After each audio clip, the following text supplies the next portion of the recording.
जब मोहम्मद बिन अब्दुल्ला ताइफ से वापस आते हैं, अपना जो मुहिम थी वहाँ पर नाकाम होने के बाद, अब तक इनको अपने आप को पैगंबर डिक्लेयर किए हुए 10 साल हो चुके थे। ये हम ऑलरेडी देख चुके हैं।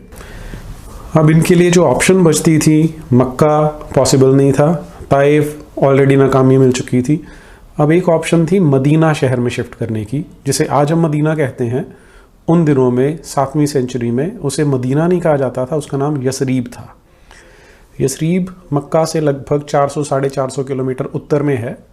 और मक्का में तो क्योंकि पूरे का पूरा रेगिस्तानी इलाका है, उसके कंपैरिजन में जो यसरीब है वहाँ पर हरियाली थी, जिसे हम ओसिस कहते हैं, उस तरह का वहाँ पर माहौल था। और खजूर की खेती की जाती थी वहाँ पर, और जो भूमि थी वो ज़्यादा फर्टाइल थी, मक्का के कंपैरिजन में ज़्यादा उपजाऊ भूमि थी वहाँ। आज हम जिस घटना की बात करने वाले हैं वो इस्लाम के लिए सबसे इम्पॉर्टेंट है, जिसे हिजरत कहा जाता है।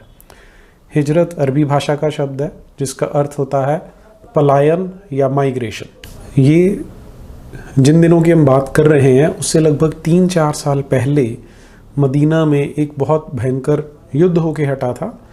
उस युद्ध को बैटल ऑफ बुआत कहा जाता है। अब यसरीब की जो पॉलिटिकल सिचुएशन है वो समझने के लिए आपको वहाँ की जो पॉपुलेशन थी, वहाँ किस तरह के लोग रहते थे, वो समझना ज़रूरी है। मदीना में 3 कबीले थे यहूदियों के। सबसे पहले हम वहीं से शुरू करते हैं। ऐसा माना जाता है कि जब ईसाईयत ने फैलना शुरू किया मेडिटेरेनियन वाले इलाके में, तो वहाँ पर जो यहूदी थे उनको वहाँ से भागना पड़ा, क्योंकि चर्च और चर्च के जो अफसर थे वो इनको परसिक्यूट करते थे, इनको कन्वर्ट करने के लिए फोर्स करते थे। और ईसाईयत के लिए ये माना जाता है कि यहूदियों ने जो जीसस क्राइस्ट था उसको मरवाया था, इसलिए यहूदियों को बुरा माना जाता है। तो वहाँ से बहुत सारे यहूदी भाग के इधर अरेबिया वाले एरिया में आए। और उन दिनों जब इन्होंने आना शुरू किया था तो मदीना की पॉपुलेशन बहुत कम थी, तो इन्होंने अपने 3 कबीले वहाँ पर बनाए। बनु नदीर या बनु नज़ीर कहते हैं, बनु कैनुका और बनु कुरैज़ा। ये जो कबीले थे उनके आसपास किले जैसी दीवारें थी कि अगर कोई इन पे हमला भी करे, कोई छोटी मोटी सेना अगर हमला करती है तो ये अपने आप को बचा सकते थे। तो इन यहूदी कबीलों के अलावा वहाँ पर जो लोकल अरब के कबीले थे वो भी रहते थे। उनमें 2 प्रमुख थे, बनु औस और बनु खजराज। तो ये 5 तरह के मुख्य लोग थे वहाँ पर। इनके अलावा भी बहुत छोटे छोटे कबीले मदीना में या यसरीब में उन दिनों में प्रेजेंट थे। ये जिस बैटल की मैंने बात की, बैटल ऑफ बुआत, उसमें जो औस और खजराज ये दोनों आपस में लड़ रहे थे। और जो खजराज था उसको बनु कैनुका और बनु नज़ीर का साथ मिला था, जबकि जो औस था, जो औस कबीला था, उसको यहूदियों के बनु कुरैज़ा का साथ मिला हुआ था। तो पूरे का पूरा जो यथरीब शहर है वो 2 गुटों में बटा हुआ था जो आपस में लड़ रहे थे। जिन दिनों ये बैटल ऑफ बुआत होने वाला था उससे थोड़ा टाइम पहले ही खजराज और औस के लोग मक्का में आए थे। वो और साथी चाहते थे, उनको और सैनिकों की आवश्यकता थी। तो यहाँ पर ये जो कुरैशी रहते थे या बाकी के कबीले थे, उनका साथ लेने के लिए ये लोग वहाँ आए थे। उन दिनों जो मोहम्मद बिन अब्दुल्ला है उसने ट्राई की थी कि इन लोगों को इस्लाम कबूल करवा सके। तो इसका जो रेफरेंस है मैं वहाँ से पढ़ना स्टार्ट करता हूँ। ये रेफरेंस हमें मिलता है हिस्ट्री ऑफ अल तबरी में। अब जो तबरी है वो इस्लाम का सबसे पुराना इतिहासकार माना जाता है, जिसने इस्लाम के शुरू होने से पहले से लेकर काफ़ी आगे तक की जो हिस्ट्री है वो लिखी हुई है। तो उसकी ट्रांसलेशन में से मैं पढ़ता हूँ इसे। व्हेन अबू अल हैसर अनास बिन Rafi came to Makkah accompanied by some young men of Banu Abdul Ashal, including Iyas, seeking an alliance with the Quraysh against their fellow citizens from the Khazraj. The messenger of Allah heard of their arrival, came to them and sat down with them. He said to them, "Would you like something better than what you have come for?" What is that? They asked. तो तबरी हमें ये बता रहा है कि जब ये battle of बुआत अभी हुई नहीं थी तो खजराज के अगेंस्ट अपना जो साथी है वो बनाने के लिए औस वाले वहाँ आए थे यसरीब से, और वो कुरैशियों को अपना साथी बनाना चाहते थे। जब मोहम्मद बिन अब्दुल्ला को इसके बारे में पता लगा तो वो इनके पास गया। उसने कहा कि तुम यहाँ पर ये संधि करने के लिए आए हो, क्यों ना मैं तुम्हें उससे एक बेटर चीज़ पेश कर दूँ। उन्होंने पूछा क्या है, तो इसने बोला कि अल्लाह ने मुझे अपना पैगंबर चुना है और इस्लाम मेरा मज़हब है, तो ये मैं तुम्हें सुनाता हूँ। और उसने इनको कुरान सुनानी शुरू कर दी। तो उनमें से एक लड़का था इयास बिन मुआद नाम का, उसको शायद वो अच्छी लगी होगी, तो उसने कहा ये तो बहुत बढ़िया चीज़ है। तो उसके साथ जो मुखिया था अबू अल हैसर अनास, उसने मिट्टी उठाई नीचे से थोड़ी सी और उठा के इस लड़के के मुंह पे मारी कि तेरा दिमाग ख़राब हो गया है, हम ये काम करने यहाँ पर नहीं आए, हम यहाँ पर संधि करने के लिए आए ताकि हम अपने कबीले की स्ट्रेंथ को बढ़ा सकें। तो एक तरह से ये जो यसरीब वाले लोग थे वो एक बार मोहम्मद बिन अब्दुल्ला को रिजेक्ट कर चुके थे, लेकिन अब सिचुएशन बदल गई थी उस युद्ध के बाद, जिसे बैटल ऑफ बुआत कहा जाता है। आपस में लड़ाई झगड़े हो रहे थे, अब तक तो शांति हो चुकी थी। उस बैटल में औस वाले जीत गए थे, लेकिन उनका मुखिया हार गया था, मुखिया ने आत्महत्या कर ली थी। अब एक दूसरे को मारने काटने वाला माहौल वहाँ हर समय बना हुआ था। ये जो बैटल ऑफ बुआत हुआ था, ये हुआ था सन 617 में, यानी जब मोहम्मद बिन अब्दुल्ला को अपने आप को पैगंबर घोषित किए हुए लगभग 7-8 वर्ष हुए थे। अब जो 11वां वर्ष था, तो 4 साल हो चुके थे इस युद्ध को, लेकिन लोगों में अभी भी वहाँ पर शांति नहीं थी। तो वहाँ लोग चाहते थे कि हमें इस तरह का कोई व्यक्ति मिल सके जो एक तो हमारा लीडर भी बन सके और हम उसके साथ मिलके साथ में एक सेना बना सकें, ताकि हम ये लड़ाई झगड़े से, इस खून खराबे से किसी तरह अपने आप को बचा सकें। ताइफ से आने के बाद जो अगला वर्ष था, यानी 11वां वर्ष मोहम्मद बिन अब्दुल्ला का, हज के लिए लोग आ रहे थे। अब ये बहुत से लोगों ने क्वेश्चन पूछा है, यूट्यूब पे भी पूछ रहे हैं कि हज इस्लाम से पहले था क्या? तो ये सबको क्लियर होना चाहिए कि अरेबिया में जो काबा मंदिर था उसमें बहुत सारी मूर्तियाँ थी अलग अलग देवी देवताओं की, इसलिए काबा में लोग पूजा करने के लिए आया करते थे। और जो हज यात्रा है वो इस्लाम से कई 100 साल पहले की एक परंपरा है जो चली आ रही है। तो जब इस वर्ष वहाँ पे लोग पहुँचे तो मोहम्मद बिन अब्दुल्ला वहाँ मेले में जाया करता था और अपने आप को डिक्लेयर करता था कि मैं पैगंबर हूँ, आप कुरान सुनो और इस्लाम को कबूल करो। अब इसका जो हमें तबरी में रेफरेंस मिलता है वो है कि बहुत सारे शेख वहाँ पर आए हुए थे मेले में, तो मोहम्मद बिन अब्दुल्ला उनके पास पहुँचा और उनसे पूछने लगा कि भाई कौन लोग हो तुम? तो उन्होंने बताया कि हम खजराज कबीले से आए हैं। तो उसने बोला अच्छा, खजराज यानी मावलाज ऑफ द ज्यूज़, यानी जो यहूदियों के साथी हैं। तो उन्होंने बोला हाँ। तो उसने कहा कि एक काम करो, तुम यहाँ बैठो, मैं तुम्हें बताता हूँ कि अल्लाह ने मुझे पैगंबर चुना है और ये इस्लाम मज़हब है, इसको तुम चुन लो। अच्छा, अब ये जो लोग थे वो अरब के मूल निवासी थे, जैसे औस और खजराज हैं, वो भी यहूदियों से बातचीत करते थे। तो यहूदी क्या करते थे, उनकी किताबों में लिखा है कि एक मसीहा आएगा जो तुम्हें बचाएगा। तो कहा करते थे कि एक पैगंबर आने वाला है, एक मसीहा आएगा, जब वो आ गया फिर उसके बाद हमने सबको मार काट देना है। तो ये बातें खजराज और औस वाले सुना करते थे। अब इस्लाम की किताबों में भी इनका हमें रेफरेंस मिलता है। जो विलियम मुइर की बायोग्राफी है द लाइफ ऑफ मोहम्मद, उसका पेज नंबर 112 हमें बताता है, When the Jews dividing their allegiance between Aus and Khazraj clans used to claim on either side, they would say, a prophet is about to arise. His time draws near, him shall we follow, and then we shall slay you with the slaughter of the ungodly nations of old. कि एक बार हमारा ये पैगंबर आ गया, उसके बाद हम तुम सबको मार देंगे, जैसे पहले के जो पैगंबर थे उनके जो चेले होते थे उन्होंने सबके साथ किया था। तो जो औस और खजराज वाले थे उनका क्या रिएक्शन था? So when Muhammad address the pilgrims of Medina at Mina, अब ये जो इंसिडेंट जो मैंने बताया था कि मोहम्मद बिन अब्दुल्ला खजराज वालों से बातें करने लगा, वो जो जगह है उसको मीना कहा जाता है। तो मीना में जब ये बात हुई तो वो आपस में बात करने लगे कि जो यहूदी पैगंबर की बात करते हैं, हो सकता है ये यही पैगंबर हो, तो इससे पहले कि यहूदी इसको अपने पास बुला लें, हमें इसको अडॉप्ट कर लेना चाहिए, हमें इसका फॉलोअर बन जाना चाहिए। तो अब ये जो 11वां वर्ष है, इसमें 6 लोग आके मदीना से इसे मिलते हैं मोहम्मद बिन अब्दुल्ला से और उसको बोलते हैं कि हम इस्लाम एक्सेप्ट करने को तैयार हैं। तो मोहम्मद बिन अब्दुल्ला को ये बात अच्छी लगती है कि कम से कम एक जगह है जहाँ पर कुछ लोग तैयार हो रहे हैं। तो वो वापस चले गए यसरीब में। अगले साल फिर जब हज का मेला लगा तब वो वापस आए। इस बार उनके साथ 6 लोग और थे, तो ये 12 लोग हो गए। इन 12 लोगों ने मोहम्मद बिन अब्दुल्ला से मिलकर उसे प्रॉमिस किया, उसे कसम खाई उसके साथ कि हम तुझे अपना पैगंबर मानते हैं। ये जो घटना है इसको फर्स्ट प्लेज ऑफ अकबा कहा जाता है। अकबा वो जगह थी जहाँ पर इन्होंने मिलके ये डिसीजन लिया था। और इस प्लेज के अकॉर्डिंग क्या है, we will not worship any but the one God जो अल्लाह है। We will not steal, neither will we commit adultery, nor kill our children. We will not slander in any wise, nor will we disobey the prophet in anything that is right. तो ये एक तरह से इन्होंने आपस में मिलके कसम खाई कि हम मोहम्मद बिन अब्दुल्ला के साथी बनते हैं या उसके फॉलोअर बनते हैं।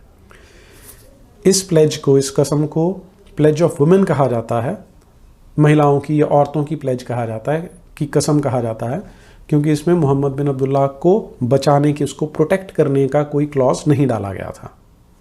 एनीवे, ये फर्स्ट प्लेज है, पहली कसम है।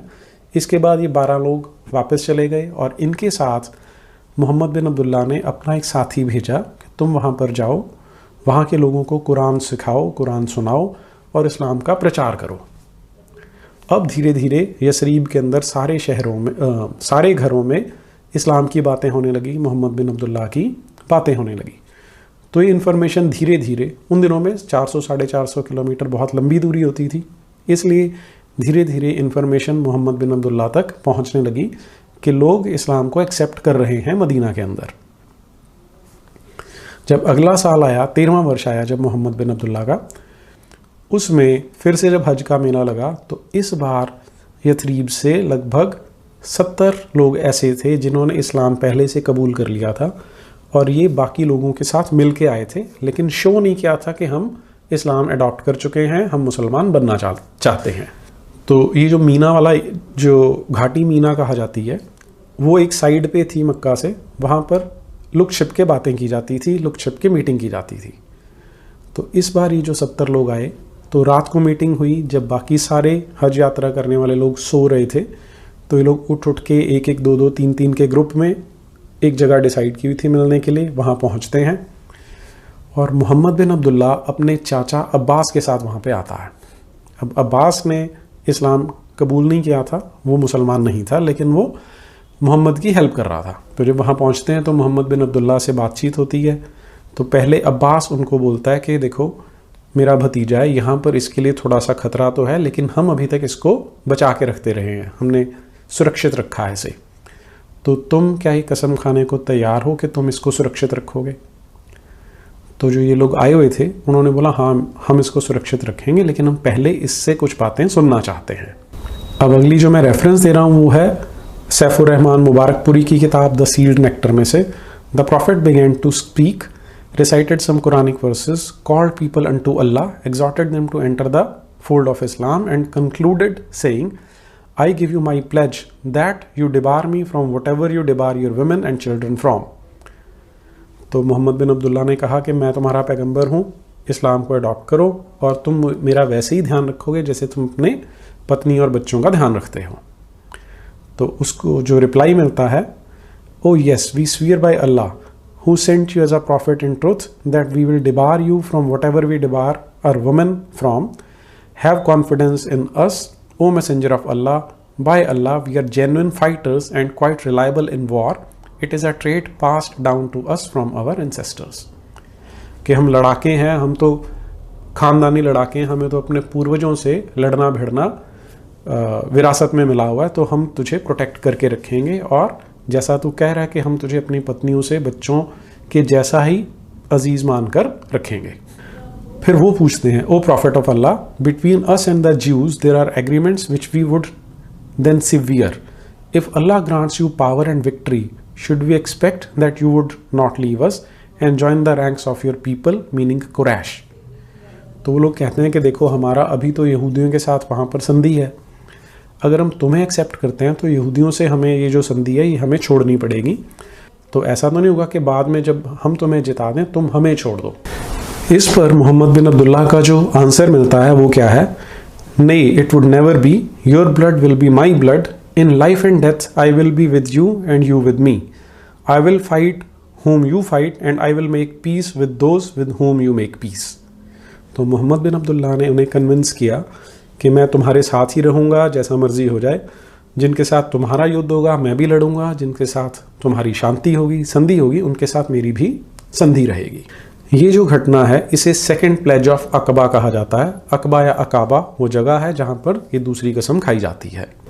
इसके बाद मोहम्मद बिन अब्दुल्ला ने ये जितने लोग आए हुए थे उनमें से 12 लोगों को चुना और उनको एक तरह से लीडर बनाया कि ये टीम लीडर्स होंगे जो वहाँ जाके अब इस्लाम का प्रचार प्रसार करेंगे। और क्योंकि सारे का सारा जो ये मज़हब है ये क्रिश्चियनिटी और जूडाइज़म पे बेस्ड है, तो उसका रेफरेंस भी यहाँ पे लिया गया। ये मैं ले रहा हूँ विलियम मुइर की बायोग्राफी में से। Then Muhammad named 12 of the chief man and said, Moses chose from amongst his people 12 leaders, thus shall ye be the leaders and sureties for the rest, even as the apostles of Jesus were, and I am the surety of my people। कि जिस तरह से मूसा ने और Jesus ने 12 leaders चुने थे, उनके अपोस्टल्स थे 12, ऐसे ही मैं भी इन 12 लोगों को चुनता हूँ कि ये मुझे रिप्रेजेंट करेंगे और मेरे जो मज़हब है उसका प्रचार प्रसार करेंगे। तो इस तरह से अब ये प्लान किया गया कि यसरीब में शिफ्ट हुआ जाए। तो ये लोग वापस चले जब मेला ख़त्म हुआ, हज यात्रा ख़त्म हुई है। अब ये जो मीटिंग थी जानबूझ के हज यात्रा के अंतिम दिनों में रखी गई थी और जैसे ही अब हज यात्रा ख़त्म हुई तो ये लोग वापस चल पड़े। तो लास्ट 1-2 दिन रहे होंगे। अब क्योंकि 70-80 लोग थे तो थोड़ा थोड़ा तो कहीं ना कहीं पता लगता ही है। तो जब मक्का वालों को इसकी भनक लगी कि इस तरह की संधि हुई है और ये लोग प्लान कर रहे हैं कि मदीना में इस्लाम को फैलाया जाए, तो चांसेस यही है कि ये लोग वहाँ शिफ्ट करेंगे। तो उन्होंने मदीना वालों को रोक के पूछा कि हमें ऐसा पता लगा कि तुम लोगों में से कुछ ने ऐसी हेराफेरी की है। जो लोग मुसलमान बन चुके थे वो चुप रहे, उन्होंने कुछ नहीं बोला और वापस चल पड़े। अब इनके जाने के बाद मोहम्मद बिन अब्दुल्ला ने जो मक्का में उसके चेले बच गए थे उनसे कहा कि अब तुम एक काम करो, मदीना को शिफ्ट होना स्टार्ट कर दो क्योंकि हम अब वहीं पर रहेंगे। तो उन लोगों ने 2-2, 3-3 लोग ऊँट पे बैठते थे और शिफ्ट करना शुरू कर दिया। अब मक्का वासियों को ये समझ में आ गया कि ये लोग शिफ्ट हो रहे हैं, तो चांसेस यही हैं कि अब मोहम्मद बिन अब्दुल्ला भी वहाँ पे शिफ्ट हो जाएगा। लेकिन लास्ट में शिफ्ट होना था मोहम्मद बिन अब्दुल्ला को। तो वहाँ पर ऐसा जो इस्लामिक सोर्सेज हैं वो हमें ये बताते हैं कि जितने मुखिया थे मक्का के उन सब ने मिलकर एक मीटिंग रखी और उस मीटिंग में ये डिसाइड किया गया कि अब हम मोहम्मद बिन अब्दुल्ला का मर्डर कर देते हैं। अब उसमें ये था कि अगर एक व्यक्ति मर्डर करेगा तो उस पर इल्ज़ाम आता है। तो डिसीजन ये लिया गया कि सारे कबीलों का एक एक लड़का चुना जाएगा, सारे मिल के जाएंगे और वो उसको मोहम्मद बिन अब्दुल्ला को मारेंगे। अब इस्लामिक ट्रेडिशन ये बताते हैं कि जिब्राइल ने मोहम्मद बिन अब्दुल्ला के पास आके बता दिया कि आज तेरा मर्डर होने वाला, इसलिए आज तुम यहाँ से भाग जाओ।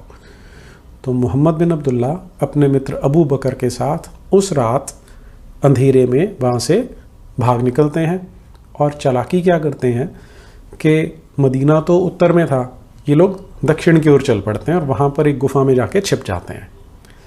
अब जो मक्का वाले थे उन्होंने जब ढूंढना शुरू किया, नहीं मिला मोहम्मद बिन अब्दुल्ला, तो उत्तर की ओर ज़्यादा ढूंढ रहे थे। आए तो दक्षिण में भी, लेकिन ज़्यादा जो फोकस था वो उत्तर की ओर था। तो उन्हें मोहम्मद बिन अब्दुल्ला वहाँ नहीं मिले, इसलिए वो असफल हो गए। और मोहम्मद बिन अब्दुल्ला और अबू बकर दोनों कुछ समय छुपने के बाद, 2-3 रात वहाँ गुफा में छिपने के बाद वहाँ से निकलते हैं और फिर ये भी यसरीब पहुँच जाते हैं। तो इस घटना को, इस इंसिडेंट को हिजरत कहा जाता है। इसके बाद का जो इस्लाम है वो मदीना में या यसरीब में शुरू होगा।